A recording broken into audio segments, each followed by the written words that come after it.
બધો કપામાં બીજો 20 વીઘાનો વીણવાનો હજી આમનામ જ હતો. સવારે દાડિયા કર્યા, રાતે વરસાદ શરૂ થઈ ગયો. તો અંદર હું તમને બતાવું કેવો ભાંગી ગયો બધો કપા. ઓછાને અમે 250 થી 300 મણની ખોટ. તો આમાં હું ખેડૂ ખાઈ લઈ.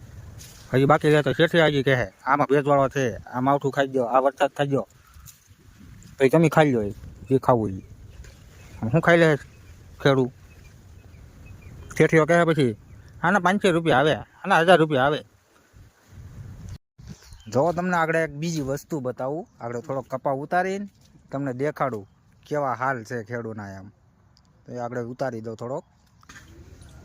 જો આ વીણી લેવા આ હાલ છે હો, 5 વીઘા કપાનો. હા, આ મારા બધા વેપારીને લાવવાની જરૂર છે એકવાર વાડીમાં, પછી કેમ ભાવ થાય ને એ જોવા મળે. જો આમ એક કપાસ ઉગી ગયેલો. તો